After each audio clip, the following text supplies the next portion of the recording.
마음문을 열고 나아가도록 하겠습니다.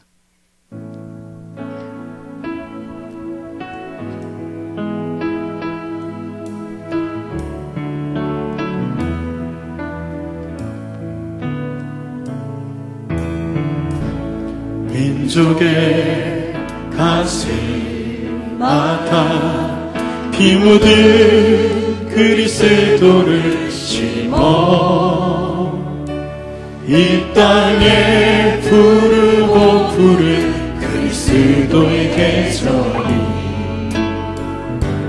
오게 하소서, 오게 하소서. 이 땅에 하나님의 나라가 이루어지게 하옵소서. 모든 사람의 마음과 교회와 가정에도 하나님 나라가 임하게 하여 주소서. 주의 청년들이 예수의 꿈을 꾸고 인류 구원의 환상을 보게 하소서. 한 손에 복음 들고 한 손에 사랑을 들고 온 땅 구석 누리는 나라 되게 하소서.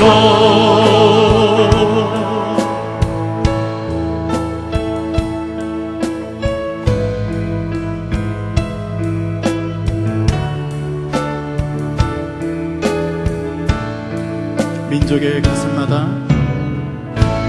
민족의 가슴마다 피 묻은 그리스도를 심어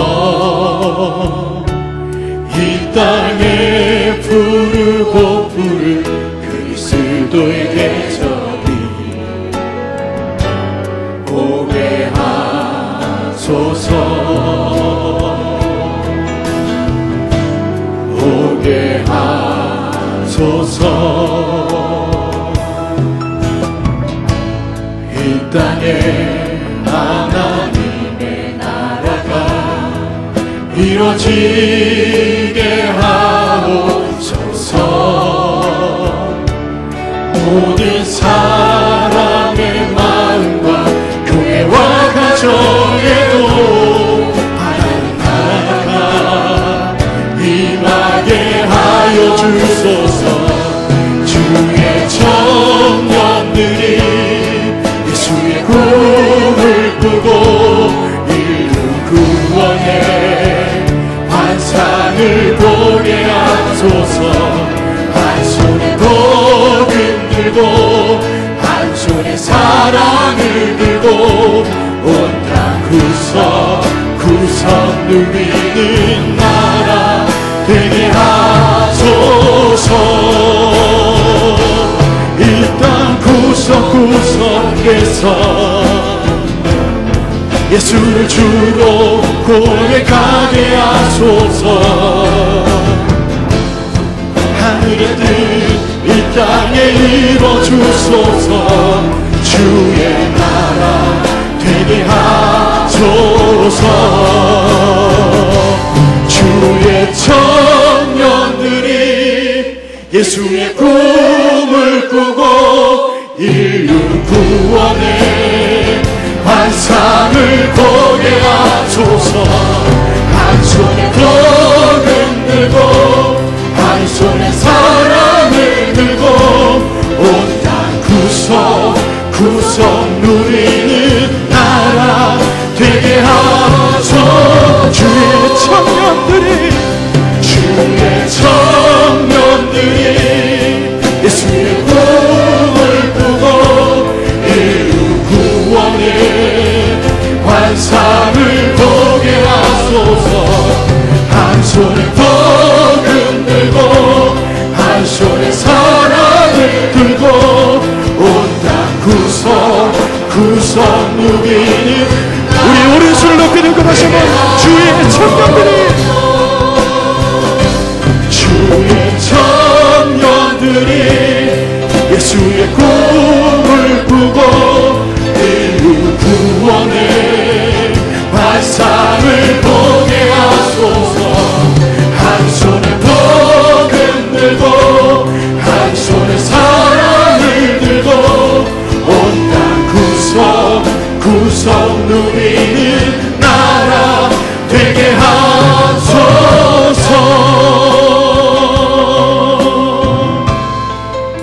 하나님, 우리 민족 가운데 주의 복음이 온전히 전파되는 역사가 나타나게 하시고 북한 그 땅에도 하나님의 귀한 복음이 선포될 수 있도록 인도하여 주셔서 오늘 북한 선교대회를 통해서 이 비전을 품게 하시고 그 마음으로 북한 땅을 위해서 중보하며 또 선교하는 우리 모든 공동체 될 수 있도록 인도하여 주셔서 오늘 말씀을 전하실 모든 이들과 또 하나님의 귀한 은혜를 전하실 분들을 위해서 우리 예배를 위해서 이 시간 합심해서 중보하며 나아가도록 하겠습니다. 하나님 감사합니다. 주님께서 우리의 마음을 붙잡아 주셔서 아버지 하나님 예배 가운데 우리를 불러주셨사오니 하나님 아버지 오늘 북한 선교대회를 통해서 주의 귀한 은혜가 나타날 수 있도록 인도하여 주셔서 아버지 하나님 우리가 주의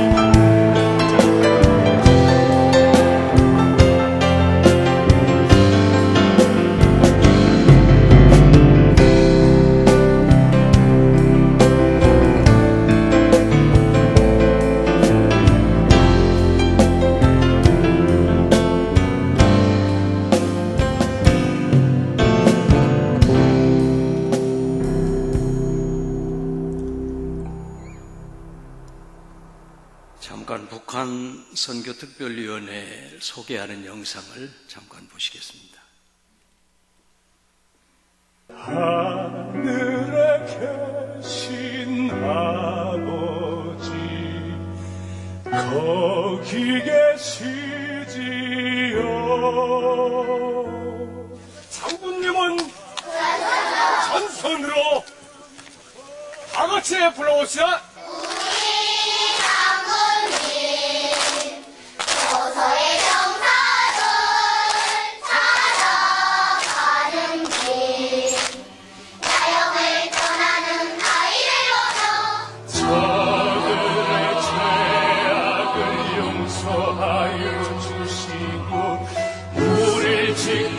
심판대에 세우지 마시고 이것을 용서해서 구하소서.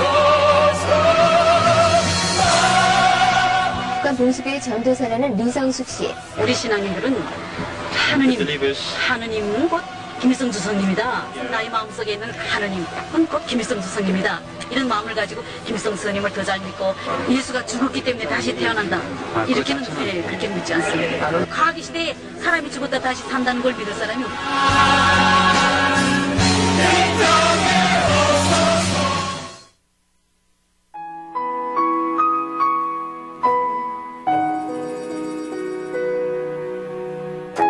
기독교 대한성결교회 북한선교위원회는 2004년 6월 기독교 대한성결교회 제98년차 총회에서 교단 100주년 행사 차원으로 북한선교위원회 신설의 청원권을 결의하였습니다.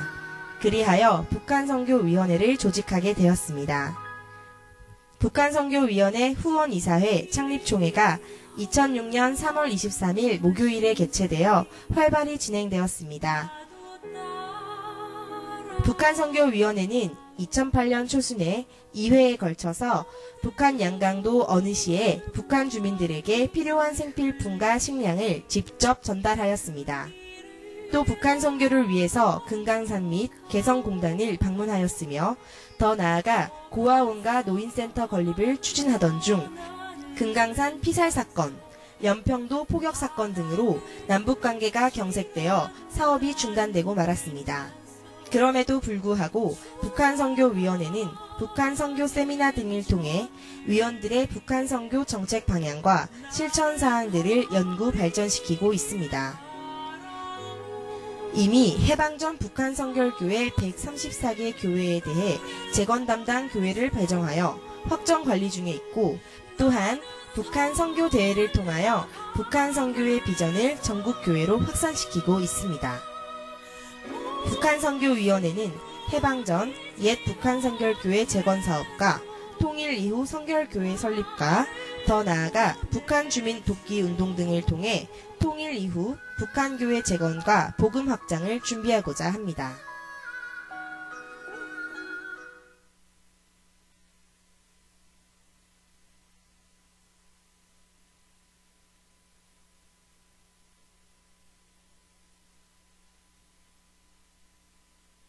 그러면은 거기서 예배 어떻게 드려요, 그러면? 이렇게 조용하게 보면 이렇게 뭐 내놓고 넣을 줄 다 내놓고 하지 않고 지금 한 20명, 11명, 20명 정도. 밤에 이거 카팅 다 가리고 이렇게 많이 내놓고는 못합니다. 비밀을 지키고 그래야 되는데 누가 혹시라도 국회에서도 잡혀간 게 한 2-3명 됐어요.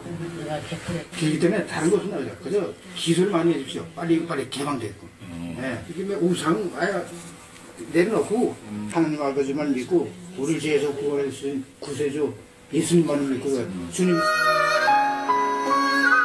성결교회의 북한 선교를 위해서 많은 기도와 성원을 부탁드립니다.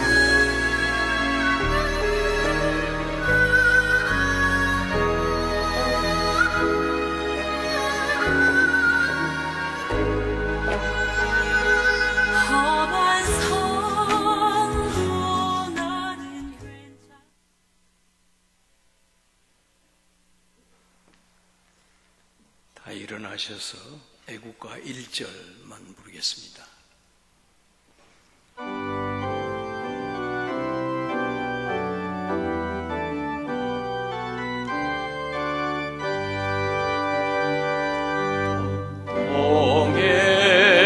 동해물과 백두산이 마르고 닳도록 하나님이 보호하사 우리나라 만세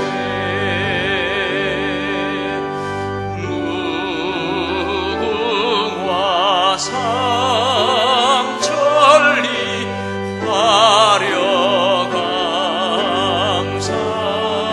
화려강산 대한 사람 대하는 길이 보전하세.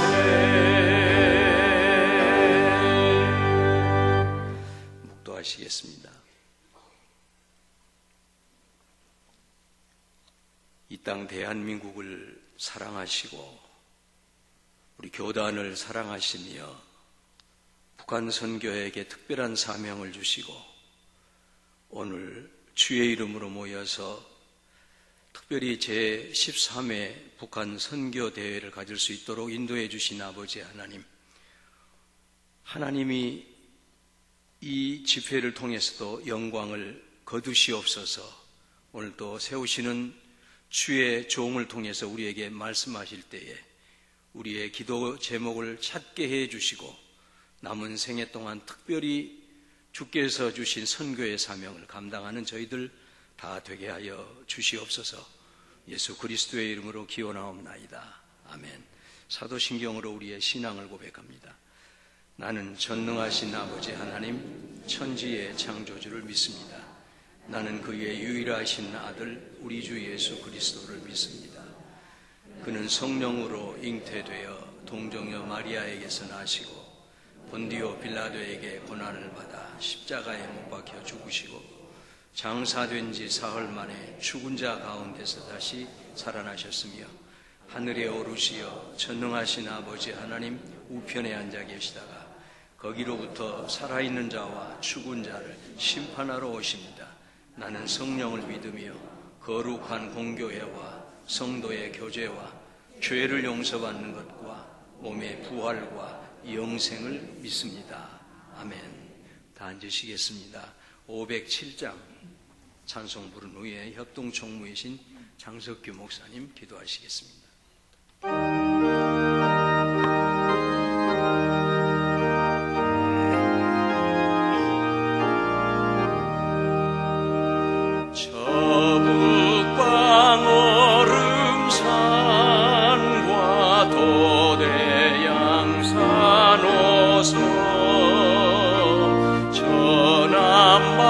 모든 나라 수많은 백성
은혜와 구원의 여호와 하나님이시여, 온 세상을 구원하시려고 예수 그리스도를 보내신 그 은혜를 찬양합니다.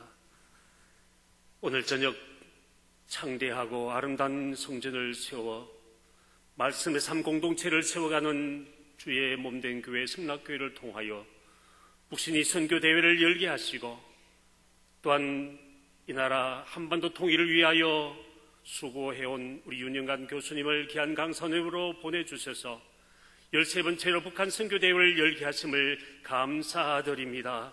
우리는 세상에서 가장 신앙생활하기 좋은 대한민국에 살면서도 지척에 있는 북한의 우리 동포요 믿음의 형제들은 지금까지 16년째 세상 최악의 종교 박해국으로 낙이 찍힌 북한 정권 아래에서 성경을 가지고 있는 것만으로도 수용소와 사형을 당하는 끔찍한 핍박을 받는 처참한 저 생지옥 같은 황무한 북한 우리 주민들을 생각하면 참으로 아버지여, 우리가 바울의 심령과 같이 동족의 아픔을 가지고 있습니다. 주여, 믿음의 북한 우리 동포들을 기억하여 주셔서 언제까지 저들을 이 생지옥과 저 아버지여 핍박 가운데 그저 두겠습니까? 어디까지 참아야 되나이까? 언제까지 내대게 하겠나이까? 애굽 땅 히브리 민족을 아브라함을 기억하시고 저들의 신음소리를 들으시고 응답하신 것 같이 이제 북한의 동포들이 흘린 저들의 눈물을 여호와의 눈물병에 담아 기억하시고 저들의 신음소리를 들으시고 이제 응답하소서, 이제 구원하소서, 이제 통일을 허락하여 주옵소서. 우리 성결교단도 북한에 많던 그 많던 교회가 폐쇄되고 이제는 성도들도 순교를 당하고 말았습니다. 믿음의 생명을 줄을 붙잡고 살아있는 지하교회 성도들을 기억하여 주소서.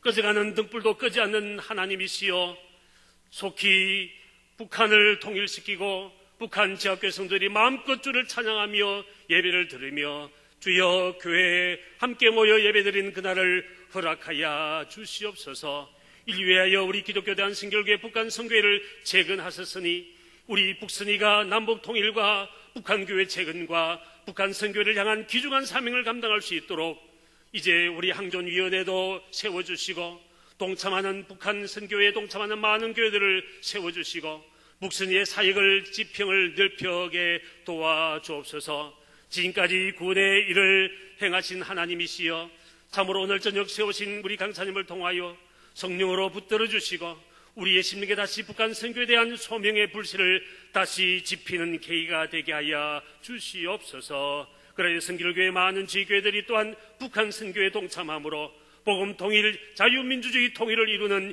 영적 네트워크를 이루는 귀한 계기가 되게 하여 주옵소서. 근본 선교대회를 섬기는 성락교회 위에 거신 은혜와 부흥도 허락하시며 서울만 아니라 한국 선결교회의 선구자적 교회가 되어 귀한 사역을 감당하는 우리 성락교회가 되도록 축복하여 주시고 오늘 이 밤에 언약하신 대로 속히 있을 예수 그리스도의 이름으로 모든 것을 기도드리옵나이다. 아멘.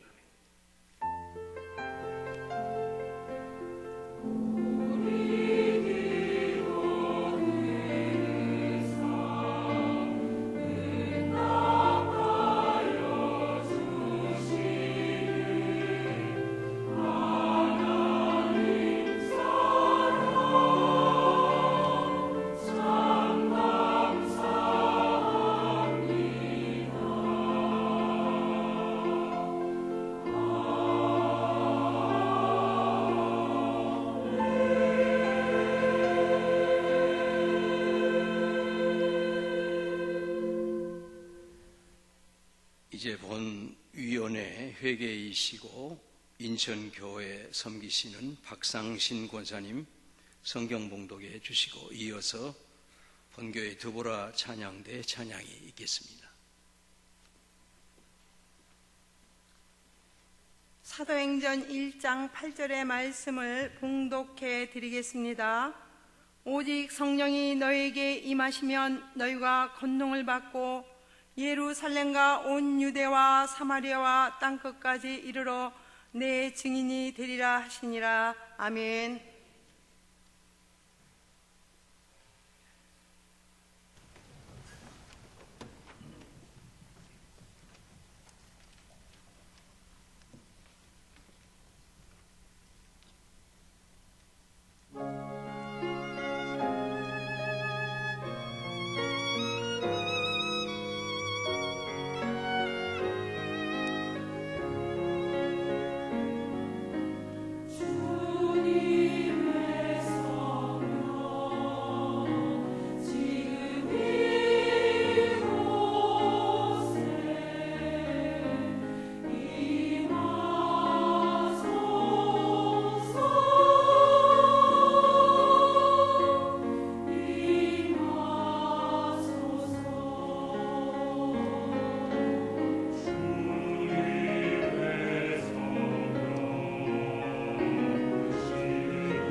제가 지금까지 들어본 찬양대 찬양 중에 가장 잘한 찬양대입니다. 격려의 박수 다시 한번.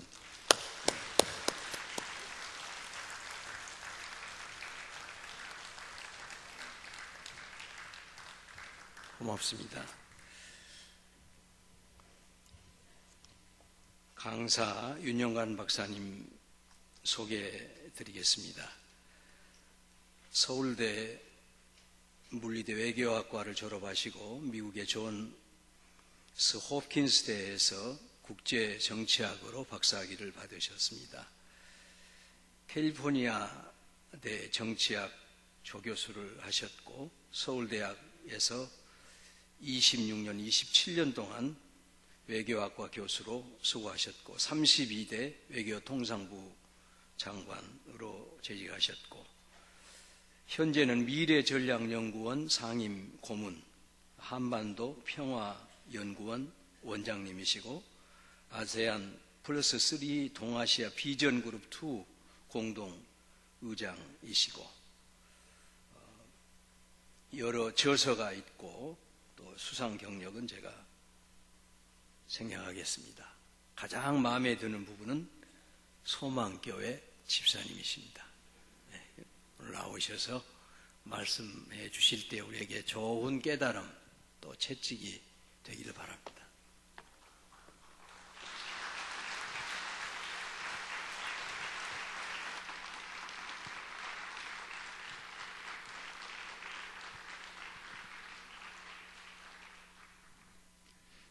감사합니다. 방금 소개받은 윤영관이라고 합니다.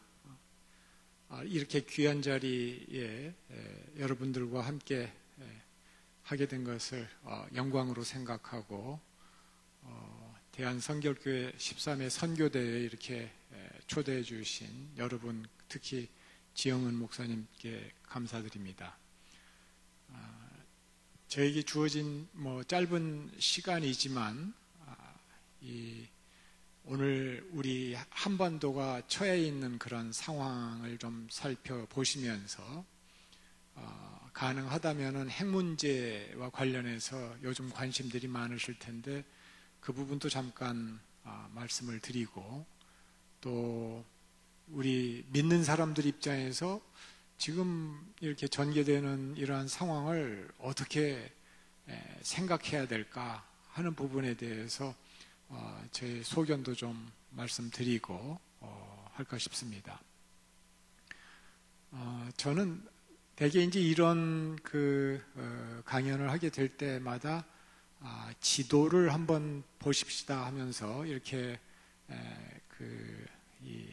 권유를 합니다. 혹시 지도 좀, 여기 지금 화면에 나왔습니다만은 이 지도 속에 모든 게 담겨져 있습니다. 이 국제 외교 정치 이런 것과 관련해 가지고 이 보시면은 이 오른쪽 밑에 부분에 한반도가 보입니다.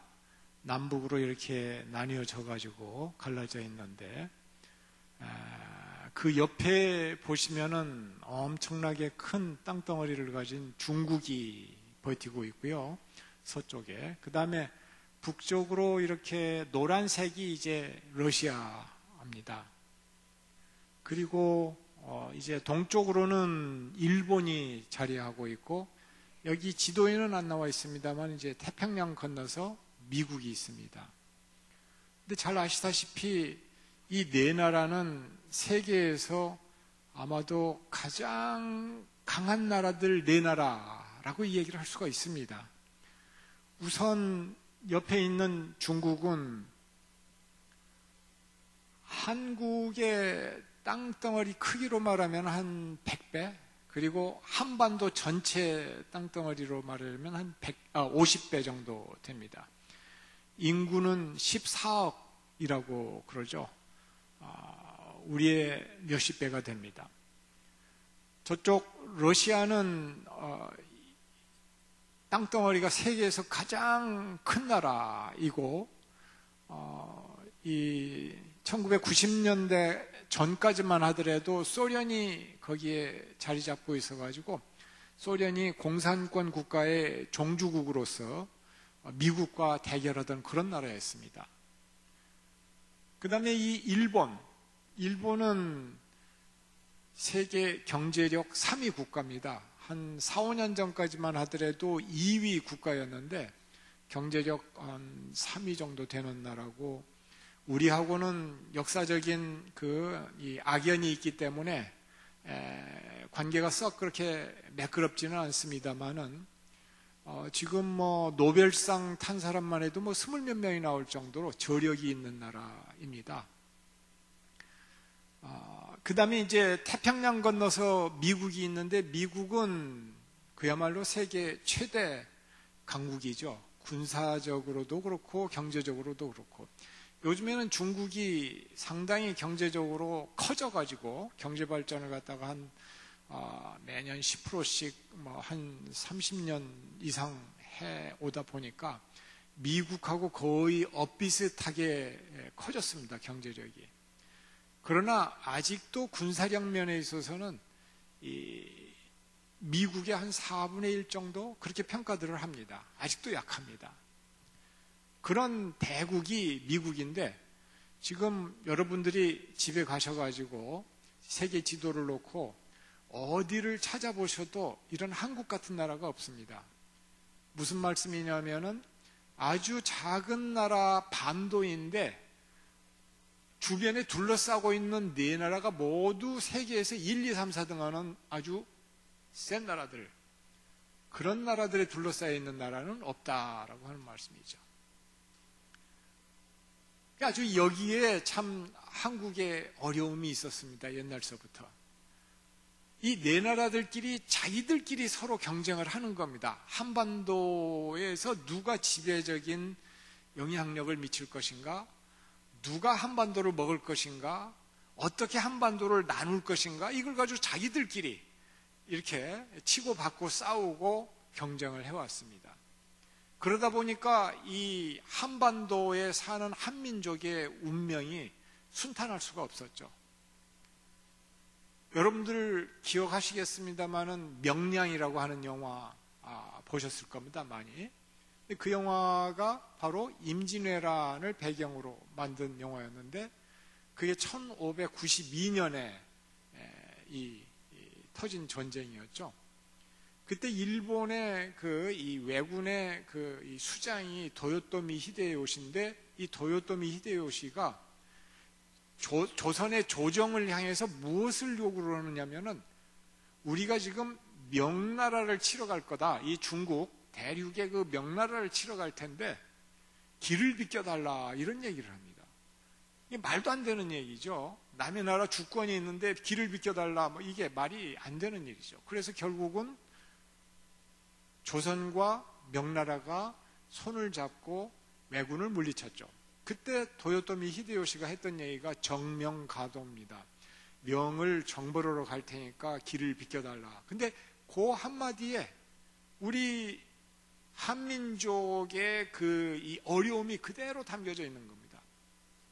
이 반도이다 보니까 일본이나 뭐 이런 해양 세력들이 대륙으로 진출을 하려면 꼭 여기를 거쳐가려고 합니다. 그 다음에 이 대륙 세력, 이 중국이나 러시아, 저렇게 땅덩어리가 큰 나라들은 혹시 한반도를 거쳐가지고 해양 세력이 밀고 올라 들어올까, 이거를 겁냅니다. 그러니까 서로 경계하고 서로 경쟁을 하죠. 그래서 임진왜란 끝나고 나서 300년쯤 후에 1894년에 청일전쟁이 터집니다. 근데 이제 1890년대쯤이면 이제 어떤 세상이냐면은, 우리 동양의 이 봉건적인 왕조 국가들이 하나씩 서양의 제국주의 세력에 의해서 침탈을 당하기 시작한 때입니다. 중국은 이미 1840년대에 영국에 의해서 전쟁을 해가지고 패배를 했었고요.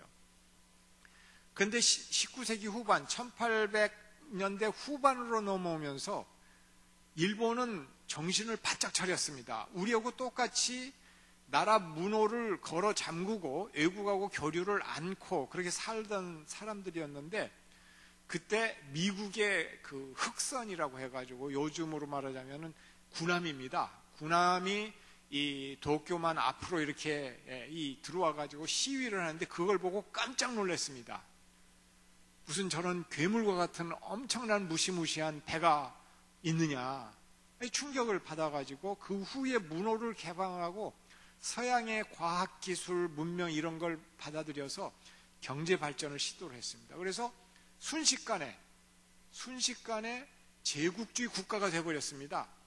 한국은 식민지 국가로 전락을 하는데 이 일본 사람들은 이 제국주의로 이 식민지를 차지하러 이렇게 침략을 하는 그런 국가가 되어버렸다는 말씀입니다.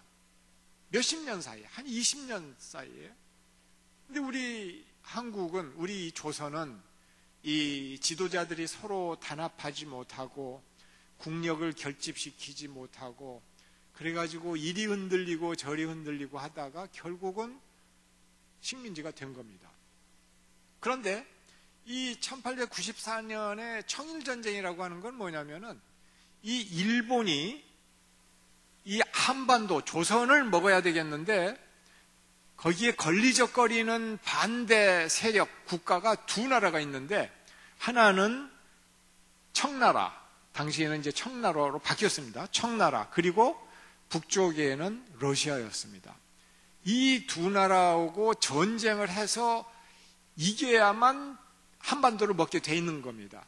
그래서 1894년에 청일전쟁이 터졌고 1904년에 로일전쟁, 러시아하고 일본하고 싸우는 전쟁이 터진 겁니다.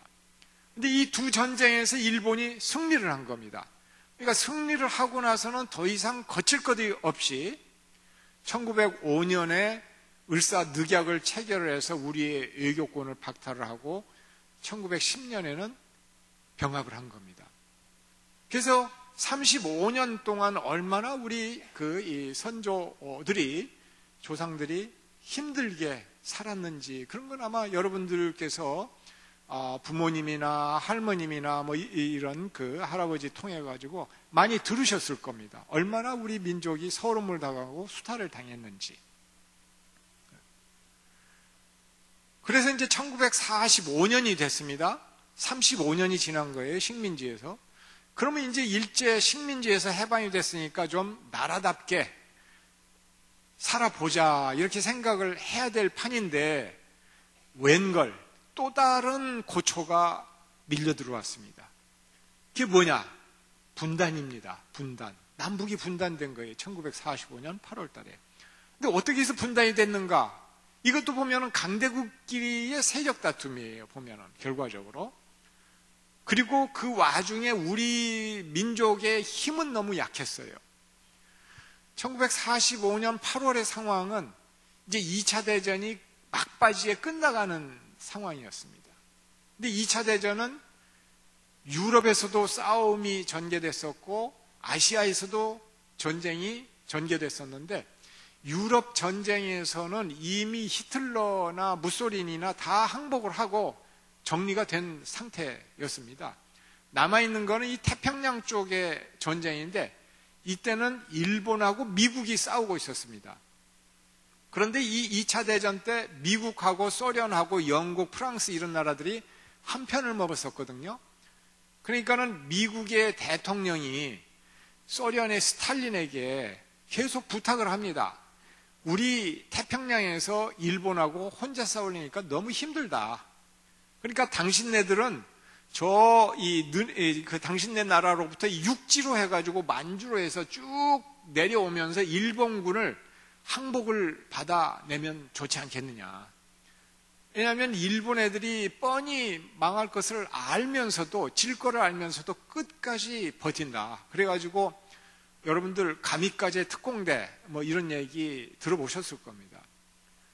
일본군 비행기가 그냥 그 미군 이 배, 군함에 들이박는 겁니다. 그대로 비행기체로. 그래가지고 그 미국 군함을 갖다가 파괴하는 그런 특공대였는데, 자살 특공대죠, 그러니까는. 그런 자살 특공대까지 뭐 발동을 시키면서 이렇게 어렵게 하고 있으니까 함께 참전을 해서 좀 도와달라 그랬는데, 소련의 스탈린이 굉장히 그 노예한 정치가였거든요. 그래서 같은 편이지만 미국을 골탕을 먹이느라고 끝까지 선전포고를 안 합니다. 그런데 8월 초에 미국이 원자탄 실험에서 성공을 한 다음에 그 원자탄을 히로시마 나가사키에 떨어뜨린 겁니다. 그래서 이제 완전히 일본이 패배하게 된 상황이 되니까 그때서야 스탈린이 일본에 대해서 선전포고를 하면서 참전을 합니다. 그래서 이 만주에서부터 쭉 밀고 내려옵니다. 일본군을 갖다 공격을 하면서. 그래서 한반도 쪽으로 이렇게 밀고 내려오는데 그걸 가만히 보고 있는 미국 사람들 입장에서는 이거 불안하거든요. 이대로 놓아뒀다가는 한반도 전체가 소련 손아귀에 들어가겠다 싶은 겁니다. 그래가지고 내놓은 제안이 뭐냐면 38선입니다. 38선 아래로는 내려오지 말아라. 38선 위에만 와라. 38선 아래에서는 우리끼리 이 미군이 일본군의 항복을 받겠다. 그러니까 당신네들은 38선 이북에서 일본군의 항복을 접수를 해라. 이렇게 이제 약속이 돼가지고 분단이 시작이 된 겁니다. 그래서 1945년에 시작된 분단이 지금 73년이 지났는데도 해결이 안 되고 있는 겁니다. 네. 얼마나 이 참 안타까운 일입니까? 그런데 그 정도에서 끝나는 게 아니고 1950년에는 또 남북 간의 전쟁이 벌어지죠. 그래가지고 북한이 이제 이 중국과 소련에 이렇게 이 지원을 받아가지고 남침을 하고 거기에 대항해서 미국과 유엔군이 이 한국을 지켜주어서 오늘날 대한민국이 이렇게 지탱이 되고 있는 것이죠. 그럼 요즘에는 그런 국가들 간의 강대국들 간의 경쟁이 사라졌느냐? 아닙니다. 안타깝게도 지금 이 순간 여러분들이 살고 계시는 지금 이 순간에도 지금 강대국 간의 경쟁이 치열하게 벌어지고 있습니다.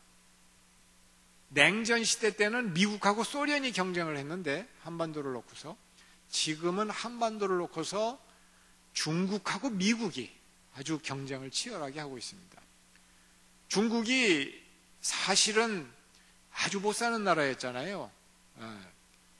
아주 못 사는 나라였는데 1979년에 미국하고 수교를 텄습니다. 외교를 관계를 개설을 하고 그 다음부터는 오로지 경제 발전에만 매진했습니다. 그래서 경제를 키워나가는데 진력을 다했죠.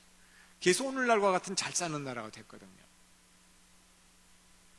그런데 2008년 정도까지만 하더라도 중국의 이 전략은 뭐냐면은 우리가 아직도 멀었다. 우리 경제를 많이 키워야 된다. 그러니 열심히 경제 키우는 데만 매진하고 외교나 이런 것과 관련해가지고는 미국하고 잘 지내야 된다. 협조하면서 해서 아주 잘 지냈어요. 그런 식으로. 그런데 2008년에 미국에서 세계 경제 위기가 터졌잖아요. 아마 기억하실 겁니다. 10년 전에. 그게 미국에서부터 시작이 된 겁니다. 미국이 빚더미 위에 올라앉게 되고 완전히 힘이 빠진 것처럼 보이기 시작을 했습니다. 그랬더니 중국의 이 정치가들이 그렇게 판단을 한 것 같아요. 이제 중국이 죽어 지낼 때가 아니다. 이제부터는 목소리를 높여서 미국에 철저하게 맞서서 할 말 다 하고 대응할 거 다 하고 하면서 가야 되겠다라고 하는 식으로 태도를 바꿉니다.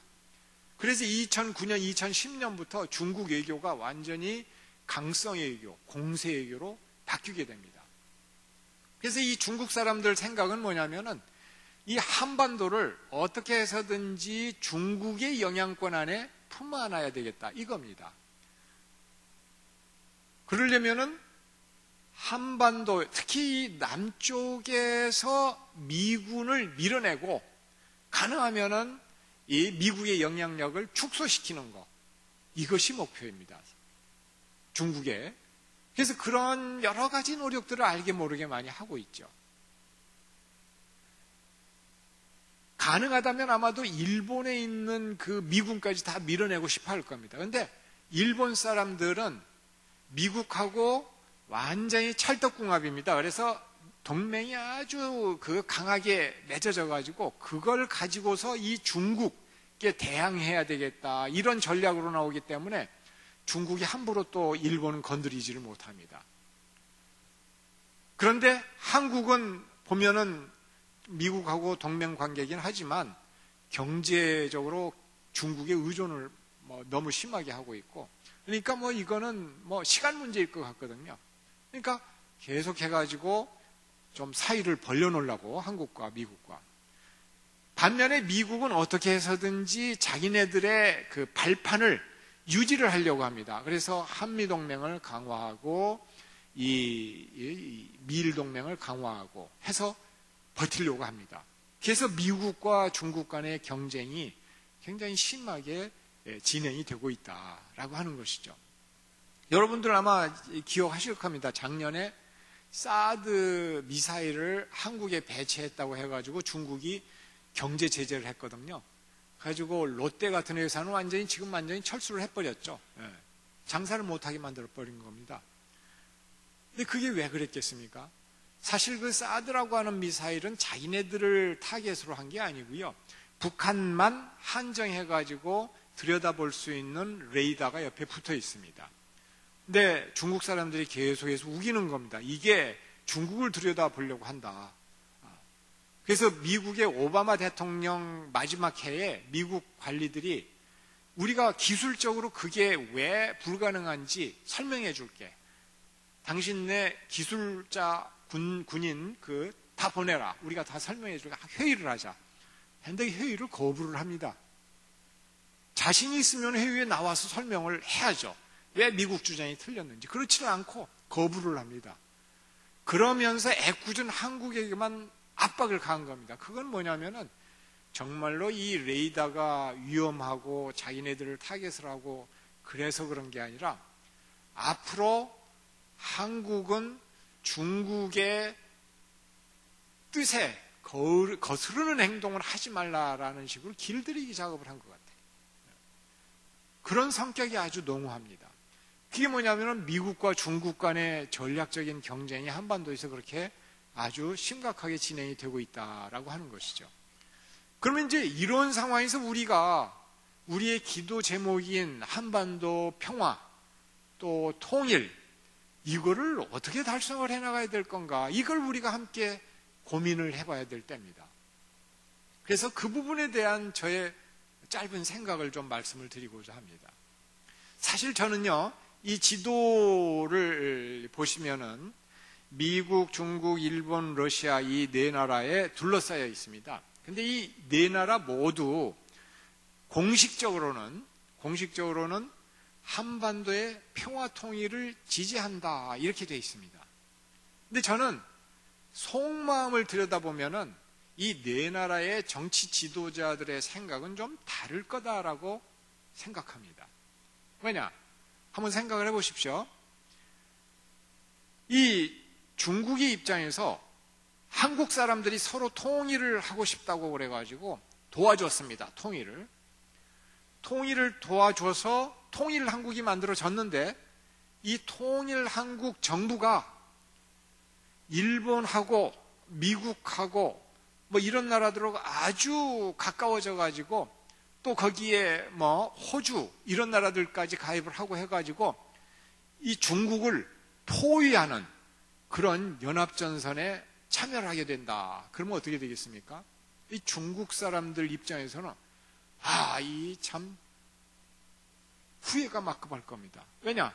통일 전에는 그나마 북한 쪽이라도 자기네 영향권 아래 있었는데 그것마저도 이제 완전히 놓쳐버리고 한반도는 완전히 미국 편으로 넘어갔네, 이렇게 생각을 할 거란 말이에요. 근데 거꾸로 통일된 한국 정부가 이번에는 중국 쪽에 딱 붙어가지고 일본하고는 계속 티격태격하고 역사 문제로, 또 미국하고도 관계가 멀어진다 그러면은 어떻게 생각을 하겠습니까? 아마 미국의 정치 지도자들은 그럴 겁니다. 통일을 지원해 줬더니 오히려 미국이 손해를 봐버렸네. 남쪽 절반이라도 우리네 친구가 있었었는데 이제 아무도 한반도에는 미국의 친구가 없네. 이렇게 생각하지 않겠어요? 그러니까 이 사람들 간에 어떤 암묵적인 뭐라고 할까? 묵계가 있느냐. 가능하다면은 남북이 나뉘어서 오래오래 좀 그냥 나뉜 채로 살았으면 좋겠다 하는 생각을 하지 않겠어요? 그걸 이른바 세력 균형이라고 합니다. 북쪽은 대륙 세력인 중국, 러시아에 가깝고 남쪽은 해양 세력인 일본, 미국하고 가깝고 양쪽의 세력이 팽팽하게 서로 균형을 이루고 있는 것이 더 좋다. 왜냐하면 통일되면 어디로 튈지 모르니까 한국이. 이런 생각들을 가지고 있을 거다라고 하는 것이죠.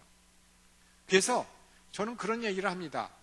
앞으로, 지금도 마찬가지지만 앞으로 한국에 어떤 정부가 들어서도 그게 뭐 보수 정부가 됐든 진보 정부가 됐든 중도 정부가 됐든 한국의 정부는 이 원심력을 약화시키는 외교를 해야 된다.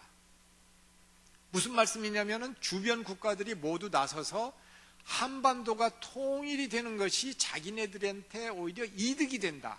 어떻게 해서든 그렇게 생각하게끔 만들어줘야 되는 외교를 해야 된다는 겁니다.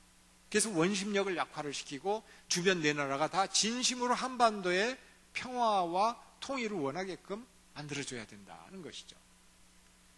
그런데 그거 하나만 가지고는 안 됩니다. 구심력이 강화돼야 됩니다. 구심력 이건 뭐냐면은 남쪽의 사람들, 보통 사람들, 권력자들 말고 보통 사람들입니다. 남쪽의 국민들. 그 다음에 북쪽의 주민들, 보통의 평균의 그 주민들, 죄 없는 주민들. 이 양쪽의 주민들이 서로 끌어당기는 힘, 그게 바로 구심력입니다. 뭐니 해도 우리 민족밖에 없다. 같은 민족밖에 없다 하면서 서로가 서로를 의지하게 만드는 그 힘, 그게 구심력입니다. 그래서 저는 또 그렇게 이야기를 합니다. 어느 정부가 들어서든 한국에 보수든 진보든 중도든 앞으로 북한에 대한 대북 정책은 이 구심력을 강화하는 방향으로 이루어져야 된다. 바꿔서 말씀드리자면은 북한 사람들과 남쪽 사람들이 가능하면 많이 왔다 갔다 오고 교류하고 협력하고 그래서 마음이 통하고 화합하게 만드는 그런 대북 정책을 펼쳐나가야 된다라고 보는 것이죠. 그래서 이 대북 정책을 그런 방향으로 펼쳐나갈 때 구심력은 최대로 강해지고 원심력은 최소로 약해지고 그럴 때에 한반도가 주변국들한테 흔들리지 않고 중심을 딱 버티고 잡고 구한말 때와 달리 또 한국전쟁 터졌을 때하고 달리 중심을 튼튼하게 잡고 자기네들이 원하는 방향으로 평화와 통일의 길로 나갈 수가 있다라고 하는 말씀이죠. 근데 이거는 사실은 역사적으로도 근거가 있는 이야기입니다. 제가 좀 예를 하나 들어서 말씀을 드리자면은 독일입니다. 독일이 1990년에 통일이 됐습니다. 통일되기 한 11개월 전에 베를린 장벽이 무너졌거든요. 근데 이 베를린 장벽이 무너질 때만 하더라도 독일의 어느 정치 지도자도 통일이 곧 오리라고 하는 생각은 못했습니다. 그런데 그 1년이 채 안 되는 시간 내에 헬무트 콜이라고 하는 아주 뛰어난 탁월한 정치인이 아주 외교를 잘했습니다. 주변 네 나라가 모두 통일을 반대하는 겁니다. 영국, 프랑스, 영국의 대처 수상과 프랑스의 미테랑 대통령이 서로 2번씩이나 만나가지고 어떻게 하면 독일이 통일되는 걸 막을 수 있을까 서로 논의를 했습니다. 그만큼 독일 통일되는 것을 원하지 않았습니다. 그런데 콜 총리하고 아주 절친한 친구가 미국의 아버지 부시 대통령이었습니다. 그 아버지 부시 대통령과의 친분 관계, 그 다음에 미국과 서독과의 아주 긴밀한 외교 관계를 활용을 해가지고 외교의 목표를 달성을 했습니다. 이 어느 날 아버지 부시 대통령이 뉴욕타임즈하고 기자회견을 하는데 처음으로 그런 발표를 합니다. 우리 미국은 독일의 통일을 지지한다. 독일이 통일돼도 유럽의 평화는 지속될 것이고 아무 문제도 없을 것이다 라고 믿는다. 이렇게 발표를 해버립니다. 그러니까는 이렇게 아주 잘 나가는 가장 강한 나라 미국의 대통령이 그런 식으로 발언을 하니까 프랑스나 영국이 서서히 반대 목소리를 갖다가 죽이기 시작합니다. 그러면서 서서히 협조로 돌았습니다. 통일에. 그런 식으로 해서 설득을 하고, 당시에 고르바초프가 소련의 경제 개혁 개방을 하느라고 굉장히 바빴습니다. 그때에 경제적으로 어려운 상황을 활용을 해가지고 우리가 막대한 경제 지원을 해줄 테니까 우리가 통일되는 거를 좀 지원하고 찬성해달라 이렇게 요구를 합니다. 그래서 소련이 독일 통일을 찬성을 하고 지원을 합니다. 그래서 그 결과로 네 나라 모두 통일을 찬성하는, 아까 말씀대로 하자면은 원심력이 제로가 되는 그런 상황이 오게 된 겁니다. 그래서 통일이 달성이 됐거든요. 근데 그게 전부가 아닙니다. 그거는 절반의 스토리밖에 안 됩니다. 나머지 절반은 뭐냐? 나머지 절반은 구심력입니다. 동서독 사람들 간에 서로 끌어당기는 힘이 아주 강하게 작동하고 있었다라고 하는 말씀입니다. 그건 하루아침에 그냥 공짜로 된 게 아니고 1970년대 초부터 동방정책이라고 하는 정책을 추진을 했습니다.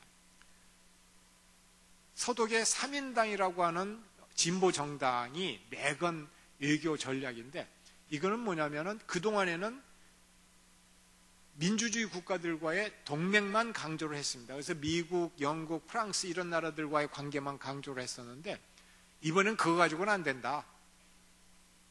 이 동독하고 교류 협력을 해야 되겠다.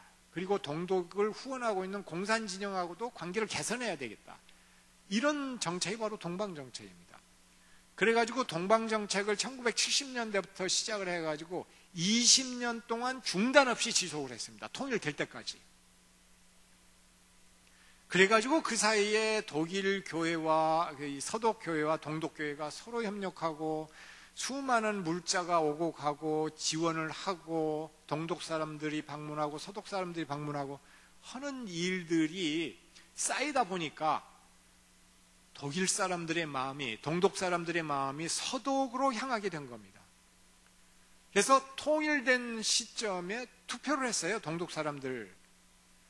그래가지고 이 동독 사람들이 90% 이상이 나는 통일을 원한다, 서독과의 통일을 원한다, 이렇게 투표를 해줘 가지고 통일이 이루어진 겁니다.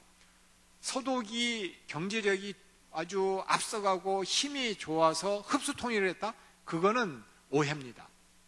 동독 사람들의 의사를 철저하게 받아들여서 통일이 된 겁니다. 아마 한국이 통일이 될 때에 아마 그런 형식이 될지 모르겠습니다. 북한 사람들 투표하시오. 통일을 찬성합니까? 아니면 통일 안 하는 것을 원합니까? 라고 투표했을 때 90%가 넘게 투표를 하게 만들어야 될 거 아닙니까? 우리도. 바로 그게 구심력입니다. 어떤 형태로든 간에 북한 사람들의 마음이 남쪽으로 향하게끔 그들의 마음을 사야 된다라고 하는 말씀이죠. 그래서 서로 교류 협력이 필요하고 중요하다라고 하는 말씀입니다. 그런데 여기서 아주 어려운 난관이 있습니다. 그건 뭐냐면은 이 체제가 다른 북한과 남한의 그 사람끼리 서로 결합을 하고 통화하고 소통을 하는 것은 결코 쉽지가 않습니다. 왜냐? 체제가 다르기 때문에 생각이 다르고 관습이 다릅니다. 피는 같은 핏줄이지만 그 간격을 어떻게 메꿀 것이냐가 대단히 중요합니다. 여러분들 3만 2천 명인가요? 지금 탈북민들이 여기 와서 살고 있는데요. 그분들한테 한번 만나서 기회가 있으시면 물어보십시오. 어떻게 남한 사회를 보십니까? 라고 물어보세요. 그분들은 여러 가지로 힘들어하고 있습니다. 통합이 제대로 안 되는 겁니다. 그리고 심리적으로 외로움을 경험을 하고 있습니다. 그리고 그렇게 만든 책임이 상당 부분 우리 남쪽 사람들한테 있습니다. 제가 최근에 어떤 그 인터넷을 갖다가 이렇게 뒤지다가 그 사진을 보고 충격을 받았습니다. 서울 어느 구에 이 탈북민 관련 시설이 들어선다고 그러니까 주변의 아파트에 플랜카드가 걸렸습니다. 그 시설 하지 말라고. 왜 허가도 없이 그런 시설을 짓느냐고. 아파트값 떨어진다고. 그게 현실이거든요. 그러니까 우리가 아무리 통일 얘기하고 그래도 이게 앞뒤가 안 맞는 거예요. 말로는 통일을 얘기를 하는데 실제 우리 남쪽 사람들의 행동이나 마음이나 그거는 따라가 주지를 못한다는 것이죠. 앞뒤가 다른 거죠. 정말로 통일을 원한다면, 구심력을 강화하기를 원한다면, 정말로 북한 주민들을 품어 안기를 원한다면, 왜냐, 통일이라고 하는 거는 결국 2,500만 북한 주민들을 품어 안는 거 아니에요. 그런데 32,000명 탈북민들도 지금 품어 안지 못하면서 어떻게 감당하시려고요? 통일 정말로 하나님이 주시면은. 저는 우리가 해야 될 일이 너무너무 많다. 근데 바로 거기에 교회의 역할이 있습니다. 왜 교회의 역할이 있고 교인들의 역할이 있느냐? 사랑으로 품어 안으라고 예수님께서 말씀을 하시니까. 성경 말씀에 그렇게 계명으로 주어지셨으니까. 여기는 좌고 우고 보수고 진보가 없어요. 예수님이 그렇게 말씀을 하셨으니까 그 말씀대로 따르는 것이 우리의 계명이고, 그 계명을 충실하게 이행을 해서 정말 탈북 주민들을 대한민국 교계가 또 교인들이 한국 사회가 품어 안는 충분한 역량이 차고 넘치면 그때 통일을 주셔도 감당을 할 수 있는 능력이 될 겁니다. 그래서 여기에 말씀이 게재가 되는 것이죠. 이 권력의 세계, 아까 제가 말씀드린 원심력, 이건 권력의 세계 아닙니까? 차가운 국제정치의 어떤 그 권력계, 이 장에서 벌어지는 냉혹한 현실인데, 그거를 극복하는 힘은 어디에서 나오느냐? 결국은 말씀에서 나온다고 저는 생각을 합니다. 우리 대한민국에 지금 이 기독교인이 25%, 30% 이렇게 된다고 가정을 하면은요, 이 지도를 보십시오. 아까 이 지도가 여기 보시면은 주변에 저렇게 땅덩어리 크고 강한 나라들이지만 인구 숫자가 한국만큼 기독교인이 많은 나라가 있습니까? 없습니다. 일본, 제가 듣기로는 2, 3% 된다고 제가 들었는데 잘 모르겠습니다만은 기독교인 없습니다. 그건 기독교 국가가 아닙니다, 기본적으로. 중국 마찬가지입니다. 러시아 마찬가지입니다. 유일하게 이 작은, 아주 주먹만한 작은 나라 한국에 수많은 기독교인들이 기도하면서 있는 것은 놀라운 일입니다. 엄청난 잠재력입니다. 이 잠재력을 어떻게 키워나갈 것인가, 어떻게 이 통일이라고 하는 것을 또는 평화라고 하는 것을 감당을 하는 동력으로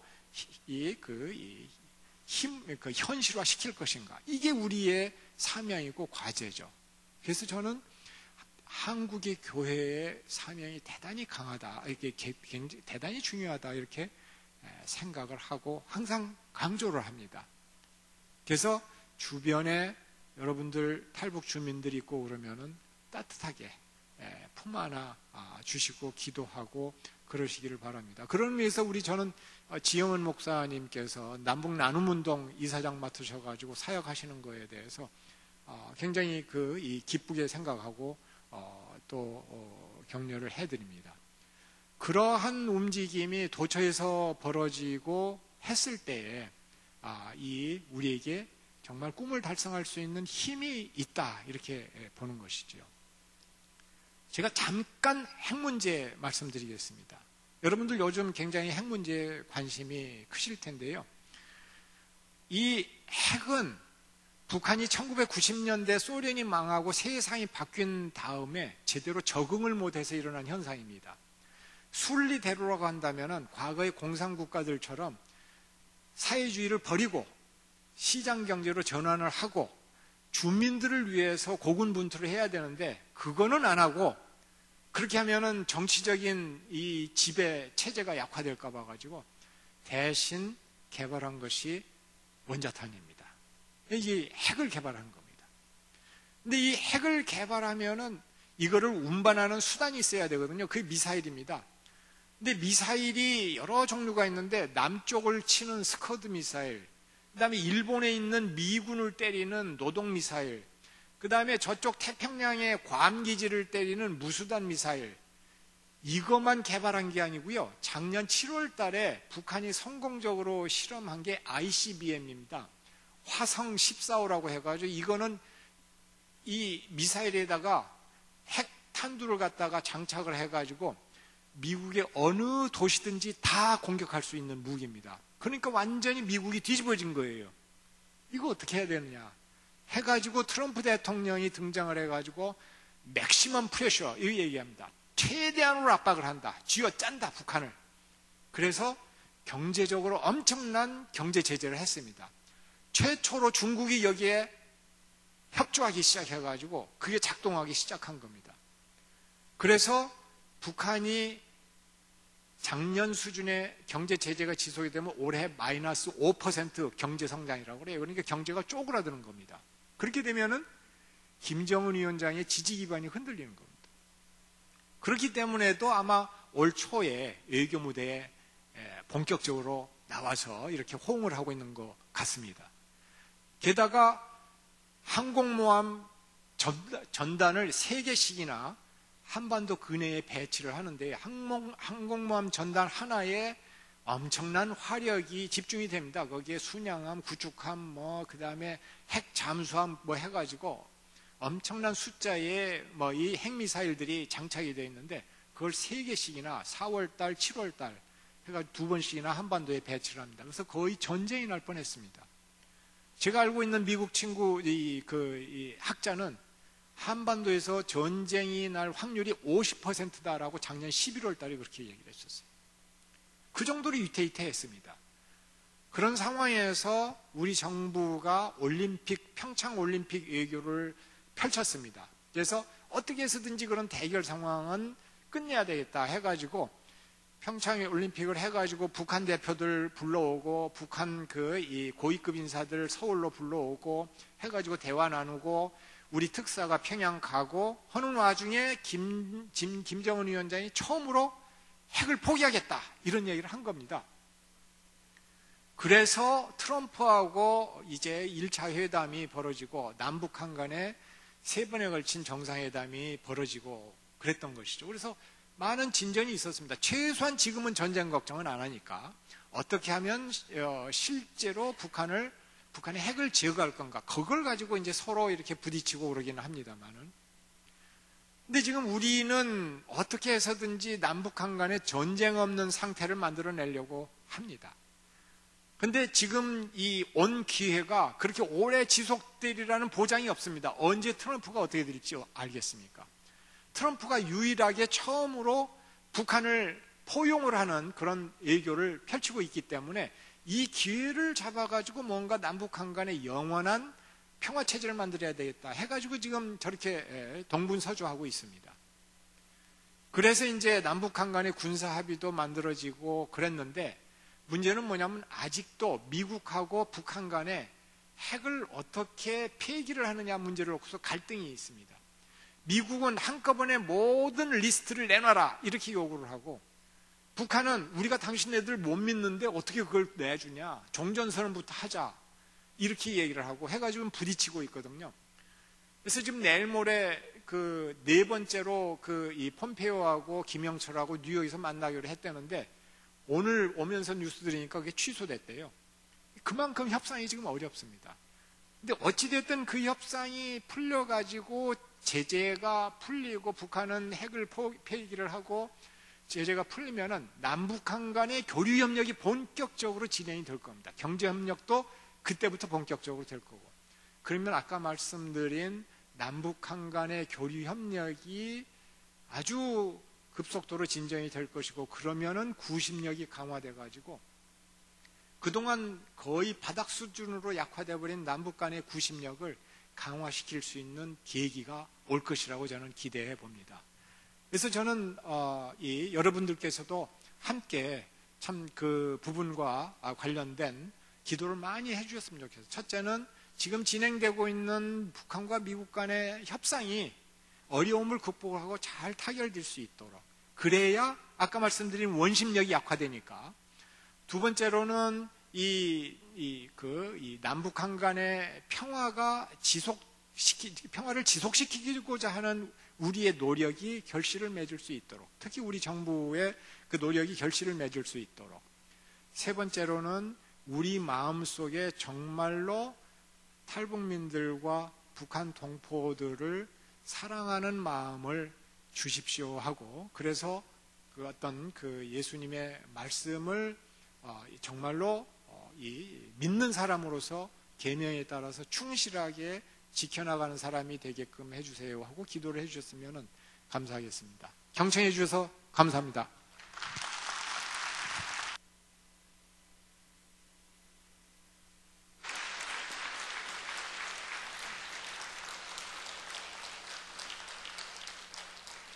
우리가 어떻게 방향을 잡고 대한민국을 위해서, 통일한국을 위해서 기도할 것인가를 참 구체적으로 말씀해 주신 우리 윤영관 교수님께 다시 한번 감사의 박수 드리겠습니다.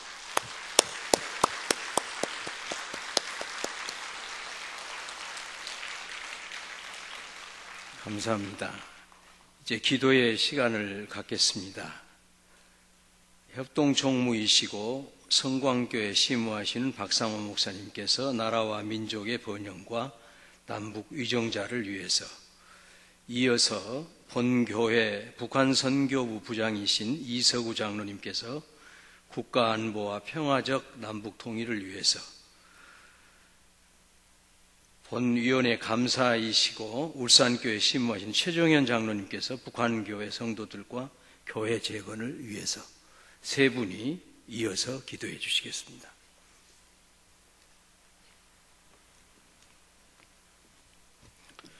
기도하겠습니다. 이 시간 특별히 이 나라와 민족의 번영과 남북 위정자들을 위하여 간구합니다. 번영과 만국의 근원이 되시는 하나님, 이 나라 이 민족과 함께 하셔서 나날이 번영하며 발전하는 은총을 베풀어 주심을 감사드립니다. 우리의 약한 것을 일으켜 강하게 하시고 부족한 것은 차고 넘치는 축복을 주시며 어두운 곳에서도 빛이 충만할 수 있도록 도와주옵소서. 또한 눈에 보이는 물질의 번영뿐만 아니라 하나님의 말씀의 선하신 뜻과 사랑이 이 땅 곳곳에 차고 넘치게 흐르게 하여 주시옵소서. 인류의 역사를 주관하시는 전능하신 하나님, 대한민국이 처한 우리의 여러 가지 총체적 위기를 앞에 두고 두려운 마음을 안고 하나님 앞에 섰습니다. 너는 내게 부르짖으라. 내가 내게 응답하겠고 내가 알지 못하는 크고 비밀한 일을 내게 보이리라 하신 약속의 말씀을 믿고 주님께 간구합니다. 아직도 남아있는 계층 간의 갈등, 경제적인 침체와 끊임없는 파업 또는 급증하는 청년 실업자, 또한 도덕적 불감증과 퇴폐문화 등 온 나라가 병들어 곳곳에 신음하고 있습니다. 하나님의 도우심이 절실히 필요합니다. 아버지 하나님, 주님께서 도우시고 또한 이 나라의 모든 교회들이 일어나 기도하게 하여 주시고 또한 우리의 어리석음을 먼저 회개하며 통회하는 저희들 되게 하여 주옵소서. 아닌 것을 아니라 하지 못한 그러한 우리의 죄들을 용서하여 주옵소서. 국가가 바른 길로 가도록 아버지 하나님 인도하지 못한 우리의 어리석음들을 용서하여 주옵소서.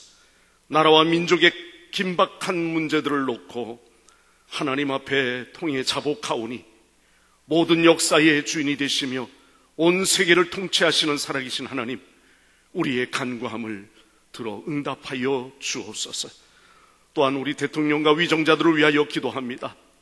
아버지 하나님, 이 나라의 정치가 바로 서게 하여 주시고 공의가 하수같이 흐르며 대통령과 위정자 그리고 사회의 각 지도자들을 위하여 깨어 기도하게 하여 주시옵소서.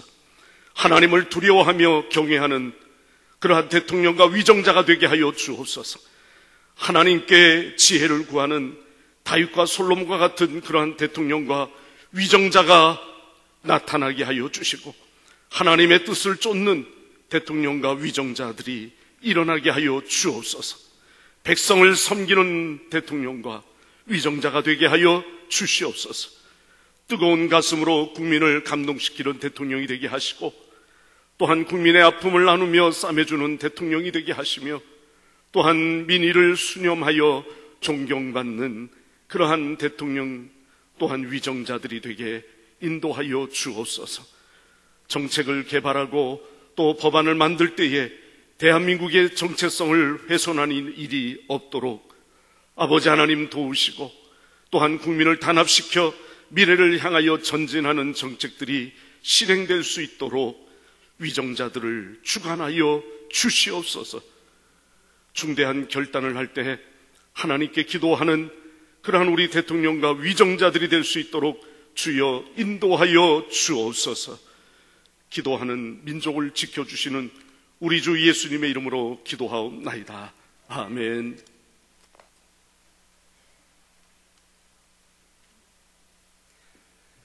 하나님 아버지, 이 민족의 통일과 화합을 위하여 기도합니다. 이 나라를 위하여 기도할 때마다 하나님의 불쌍히 여겨주심을 바랄 수밖에 없습니다. 하나님, 주변국의 정세는 어찌할지라도 우리의 교만으로 인하여 남북이 갈리고 전쟁과 살육, 대치와 미움의 역사를 지내온 것을 주님 앞에 그대로 내어놓을 수밖에 없습니다. 하나님, 이 아픈 상처를 오르만지시고 고쳐주시옵소서. 회복시키시고 온전케 하시어 통일을 주시옵소서. 남북의 사회를 위하여 기도합니다. 북의 사회는 평등을 앞세운다 하나 생명과 자유와 인권이 침해받고 제한받는 그러한 사회입니다. 일당 독재요 1인 독재의 체제인 것을 우리가 압니다. 더욱이 폭력 노선을 공공연히 앞세우며 대량 살상 능력을 자랑으로 여기는 그러한 체제인 것을 압니다. 불쌍히 여겨 주시옵소서. 우리 남쪽의 사회도 보아주시옵소서. 자유를 앞세운다고 하지만 자유를 방종과 탐욕의 기회로 삼고 자본주의 체제 하에서 돈으로 남을 억압하며 돈을 위하여 착취와 거짓과 무관심과 무정함이 당연시되는 모습을 또한 그대로 고백할 수밖에 없습니다. 하나님, 하나님의 높은 뜻을 우리에게 보여주시고 우리와 함께 해 주시옵소서. 우리가 살아가야 될 본 모습의 회복을 위하여 소망 더욱 강하게 하여 주시옵소서. 남과 북이 통일된 세상, 자유와 평등이 어우러지는 아름다운 세상, 이것을 어찌 이루겠나이까? 복음의 능력에 의지할 수밖에 없음을 주님 앞에 고백합니다. 오늘 이 시간에 다짐과 가르침 가슴에 품고 또한 많은 신앙의 선진들의 피땀 어린 기도를 기억하며 우리에게 주어진 일, 우리 교단에 주어진 일, 각 교회에 각 개인에 맡겨진 일들을 잘 감당할 수 있도록 하여 주시옵소서. 살아계신 복음의 능력 되시어서 우리에게, 우리 민족에게 찾아와 주시기를 기뻐하시는 우리 주 예수 그리스도의 이름으로 기도드립니다. 아멘.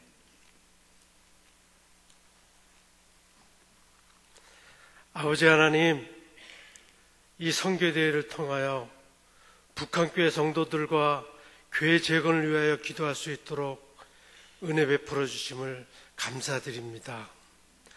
우리는 이렇게 자유롭게 또 마음껏 주님을 찬양하며 주께 부르짖고 말씀으로 은혜 받으며 예배하고 있는데, 지금도 우리 북한교회 형제 자매들은 신음과 안타까운 마음과 간절한 마음으로 온전히 주께 예배할 수 있는 그날이 속히 오기를 기도하고 있습니다. 모든 것을 이루시는 우리 하나님 아버지, 모든 것을 행하시는 여호와 하나님, 저 백성들을 긍휼히 여겨 주시옵소서, 불쌍히 여겨 주시옵소서, 은혜를 베풀어 주옵소서. 남과 북의 성도들이 서로 한 마음으로 손에 손잡고 하나 되어 신령과 진정으로 예배할 수 있는 그날을 속히 허락하여 주시옵소서. 오직 주님의 사랑만이, 오직 주님의 은혜만이 이 일을 행하실 수 있습니다. 주님 역사하여 주옵소서. 속히 이 일을 행하여 주옵소서. 아버지 하나님, 이 나라 이 민족의 죄와 허물을 용서해 주시며 아버지의 뜻이 온전히 이루어지기를 소망합니다. 북한 땅이 무너진 교회들이 다시 세워지기를 소망합니다. 그리고 꺼졌던 부흥의 불길이 다시 한번 활활 불타게 하옵소서. 악한 영의 세력들은 물러가고 생명과 성령의 법이 죄와 사망에서 교회와 성도들을 구원하여 주옵소서. 성결교회를 비롯한 많은 교회들이 다시 일어나 영혼을 구원하고 땅끝까지 복음을 전하는 시대적 사명을 잘 감당케 하여 주옵소서. 주님, 이 밤에 주의 백성들이 기도의 자리로 모였습니다. 그리고 한 마음으로 간절히 부르짖습니다. 우리들의 기도를 들어주시고 복음이 중심이 된 평화 통일을 우리에게 선물로 축복하여 주옵소서. 모든 것을 합력하여 선을 이루시는 우리 좋으신 아버지 하나님께 감사와 찬양과 영광을 올려드려오며 이 모든 말씀 예수님 이름으로 기도하옵나이다. 아멘.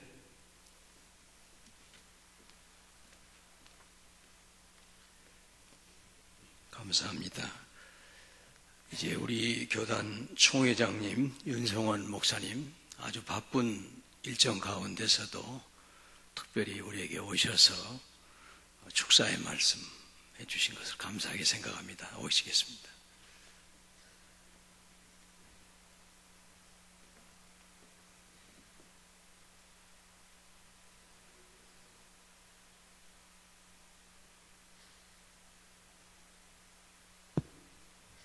하나님께서 우리 교단을 112년 전에 허락해 주시고 중생 성결 신유 재림의 사중복음의 기치를 휘날리며 한국의 장감성 3대 교단으로 조화와 균형을 이루는 건강한 교단으로 세워주셔서 여기까지 우리들이 사명을 감당하고 있습니다. 특별히 우리 교단을 사랑해 주셔서 북한 선교 특별위원회를 구성하게 하시고 오늘 위원장 고광배 목사님을 비롯한 모든 임원들과 회원들께서 북한 선교에 대한 비전을 갖고 꾸준하게 준비하고 계시는 모습을 바라보면서 얼마나 감사한지 모르겠습니다. 아울러서 귀한 강사님을 초청해서 우리가 북한 선교에 대해서 또 평화 통일에 대해서 우리의 시야를 균형 있게 열게 하시고 또 자리 잡게 해주셔서 진심으로 감사드립니다. 교단 총회장으로 귀한 모임에 축사를 할 수 있게 해주셔서 감사드리고 제13회 북한 선교대회가 은혜롭게 진행됨을 축하드립니다. 하나님 아버지께서 우리 공동체를 향한 뜻이 무엇이겠습니까?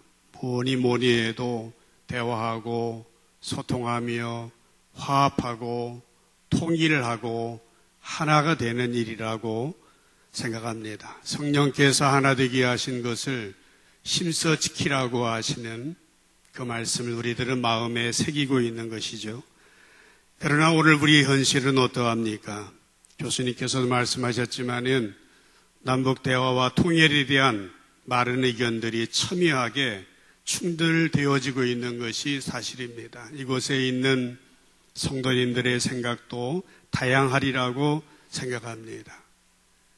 적극적이고 과격한 분들은 흡수 통일을 해야 된다. 전쟁을 통해서라도 통일을 해야 된다. 그렇게 말씀하시는 분도 이야기를 들어봤습니다. 전쟁이 얼마나 우리 보통 사람들을 불행하게 만들고 아프게 만드는지 우리가 다시 한번 생각한다면 전쟁은 절대 안 되는 것이죠. 그러나 통일은 언젠가는 꼭 되어야 하지 않겠습니까? 하나님께서 우리 민족사에 서로의 기회를 저는 지금 마련해 가고 계시다라고 생각합니다. 그런 차원에서 우리 한국교회가 그동안 한마음으로 기도해 왔던 것처럼 평화적으로 통일이 이루어질 수 있도록 우리 북한선교위원회가 중심이 되어서 이 일을 위해서 계속 기도해 주시기를 부탁드리는 것입니다. 교수님도 말씀하셨지만 큰 문제는 외세의 방해일 것입니다. 우리 주변의 강대국들이 통일되는 것을 원치 않는 것이죠. 그렇기 때문에 우리 민족의 힘을 키워야 할 것입니다. 또 한 가지는 우리 대한민국 사람들끼리 갈라진 통일에 대한 생각들입니다. 평화적으로 자유민주주의 통일을 이루려면 올바른 통일관이 또 국민의 화합이 중요하지 않겠나 싶습니다.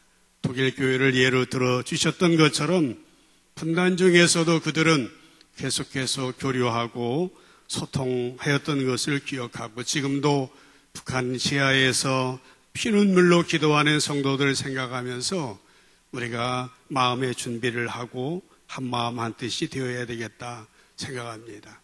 근자에 제가 한명기 교수님이라는 한국사를 전공하신 교수님의 임진왜란과 관련된 강의를 몇 편 들었습니다. 강대국이 부침이 있을 때마다 한반도는 전쟁이 일어났습니다. 임진왜란을 비롯해서 병자호란에 이르기까지 청일전쟁이 이르기까지 우리는 지금 G2 경쟁 구도 속에서 전쟁이 우리 앞에 있다고 해도 과언이 아닐 그런 냉엄한 상황 가운데 있습니다. 우리가 정신 차리지 아니하면은 다시 언제 전쟁의 회오리에 빠져들지 모르는 것입니다. 그러므로 우리가 대비해야 될 것, 우리의 힘을 기르고 우리 마음을 한 마음으로 모으고 오늘 교수님 말씀 참 이 마음속에 새기게 됩니다. 주님의 사랑으로 우리가 마음속에 준비하는 것입니다. 이 귀한 모임에 수고하시는 북한선교위원회 모든 분들에게 감사드리고 또 귀한 자리를 열어주신 말씀삼 공동체 성낙선결교회 지영은 목사님을 비롯해서 모든 성도님들께 감사의 말씀을 드립니다. 계속 우리 교단에서도 꾸준히 북한선교회가 아까 기도하셨던 것처럼 항저노연으로 세워져서 지속적으로 북한 선교를 준비하는 일에 부족하지만 힘이 되도록 하겠습니다. 축하의 말씀을 드립니다. 감사합니다.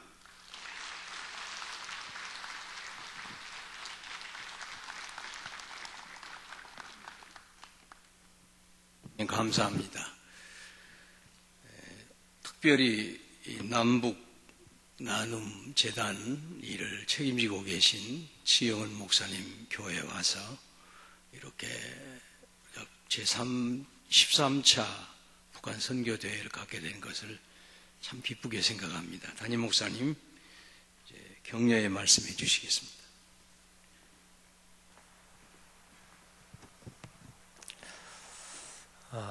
시간이 많이 가서 제가 길게 하면 마음에 여러분들이 시험이 들 것 같아요. 그래서 짤막하게 하겠습니다. 먼저 저희 교회 이렇게 귀한 분들 발걸음을 해주신 것 진심으로 감사합니다. 우리 존경하는 북한 선교위원회 위원장이신 고광배 목사님이야 모든 선교위원회 멤버들께 감사드리고요. 또 존경하는 윤영관 교수님 오늘 귀한 강의 진짜로 크게 유익이 됐습니다. 감사드리고 또 총회장님 바쁘신데 발걸음을 해주셔서 깊이 감사드립니다. 29년 전에 1989년 9월에 제가 독일 유학을 갔습니다. 근데 가서 2달 후에 그때 베를린 장벽이 무너졌습니다. 저는 베를린에서 기차로 하면 한 7시간이나 떨어진 보훔에서 유학을 하고 있었는데 라디오를 듣는데 뭔가 큰일이 났더라고요. 근데 제가 그때 독일 간지 한 2개월 정도밖에 안 되기 때문에 라디오를 이게 독일어를 들을 수 있는 능력이 다 안 돼서 무슨 일이 났는데 굉장히 큰 일이 터진 거에는 분명한데, 그래서 이제 나중에 좀 보니까 베를린 장벽이 무너진 거예요. 제가 살던 곳이 보훔의 중앙역 바로 옆이었습니다. 그래서 밖에 잠깐 나갔더니 중앙역에서는 사람들이 난리가 났어요. 좋아서. 저는 그때 일을 생각하면 그때 거기에서 독일 사람들이 환호하고 좋아하는 걸 보면서 당연한 일이지만 우리나라를 생각했습니다. 저는 지난 평창 올림픽 이후에 한반도에 평화의 길이 열리는 걸 보면서 이건 하나님의 섭니다. 개인적으로는 그런 생각을 가졌습니다. 독일 통일이 될 때 일주일 전까지도, 그러니까 베를린 장벽이 무너지기 일주일 전까지도 콜 수상도 생각을 못했고 누구든 베를린 장벽이 그렇게 무너질 것을 생각하지 못했다 그러죠. 역사를 보면 하나님께서 역사를 섭리하시는 하나님의 손길이 큰 모멘텀이 될 때가 많이 있지요. 오늘의 한반도 또 동아시아도 그런 하나님의 은혜가 있다고 생각이 됩니다. 저희 교단, 우리 교단 북한 선교위원회에 큰 감사를 드리고 또 우리 교회도 교단의 교회 중에 하나로서 북한 선교위원회에 적극 동참하고 또 열심히 섬기겠습니다. 귀한 일을 감당하신 여러분들께 감사와 격려의 말씀을 드립니다. 감사합니다.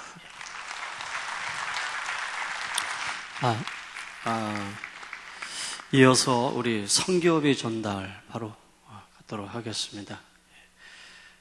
성남선교회 우리 최영호 목사님, 우리 교회에서 우리 북한 선교위원회에다가 선교비 전달을 하도록 하겠습니다. 우리 위원장님 나오시죠.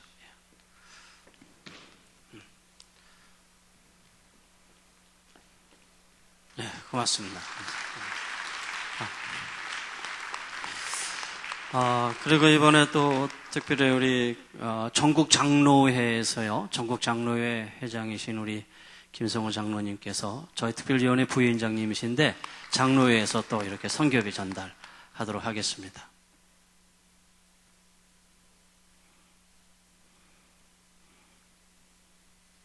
네. 감사합니다. 네. 선교비는 좀 귀하고 아름답게 잘 사용할 수 있도록 하겠습니다. 강구 말씀드립니다. 여러분 순서지 뒷면에 보시면 강연으로 우리 수고하신 윤영강 교수님께 감사드리고요. 순서를 맡아주신 우리 목사님들과 장로님들께 감사드립니다. 예배장소와 찬양 그리고 여러 가지로 편의로 섬겨주신 우리 성락선교회 지영훈 목사님 당회 그리고 성도 여러분들에게 감사를 드립니다. 제13회 북한 선교대회 후원의 손길을 해주신 우리 교회와 또 목사님, 장로님들에게 감사를 드리고요. 순서지 뒷면에 북한 선교 특별위원회 후원 안내가 있습니다. 기도하시면서 마음이 감동이 되시면 우리 총회 북한 선교위원회 지원해 주시면 후원해 주시면 정직하게 정말 바르게 잘 사용하도록 하겠습니다. 귀한 시간 원근 각지에서 참여하신 여러분들에게 감사를 드립니다. 앞으로 북한 선교 특별위원회의 사역을 위해서 많은 기도와 협조를 부탁드립니다. 예배 후에 우리 북한 선교위원회 위원님들과 또 우리 강사님, 총회장님, 또 본교회 우리 장로님들 계시면 나오셔서 우리 촬영 하도록 사진 촬영 갖도록 하겠습니다. 분위기가 너무 가라앉은 것 때문에 마지막으로 인사 한번 하고 들어가겠습니다. 옆 사람과 인사 주시오. 복음으로 통일합시다. 형. 네. 마치겠습니다.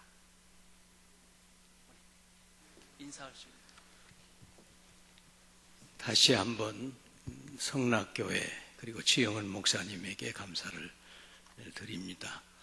오늘 또 강사님 통해서 귀한 기도의 제목을 구체적으로 또 이렇게 우리에게 주시고, 또 제가 6.25 사변 이후에 가장 맛있는 저녁을 먹었습니다. 교회에 감사를 드립니다. 다 일어나셔서 우리의 소원은 통일, 곁에 손을 잡으실 수 있는 대로 위원들은 앞으로 좀 나오실까요? 예. 위원들은 앞으로 나오셔서 다 좀 손잡고 부르겠습니다. 이 가운데로 쭉 좀 나오십시오. 예.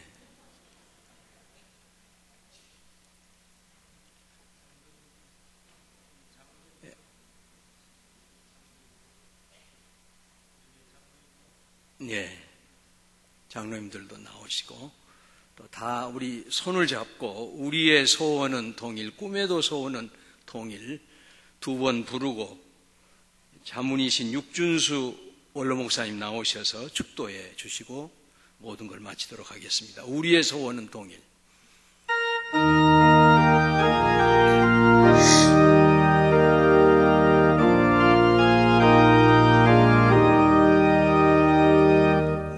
우리의 소원은 통일, 꿈에도 소원은 이정성 다해서 통일을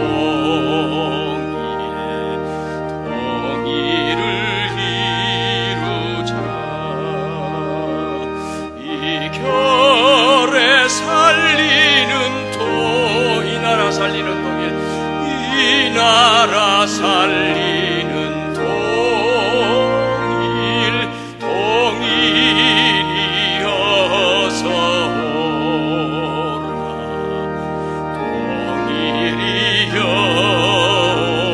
우리의 소원은 통일, 우리의 소원은 통일, 꿈에도 소원은 통일, 이정성 다해서 통일을 이루자. 이 결에 살리는 통일, 이 나라 살리는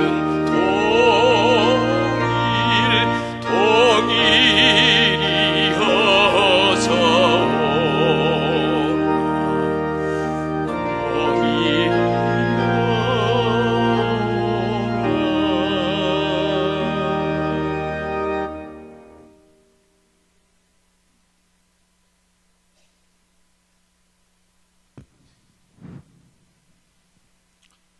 주 예수 그리스도의 은혜와 하나님 아버지의 사랑하심과 성령의 내주 충만 늘 교통하심이 교단과 북한 선교위원회와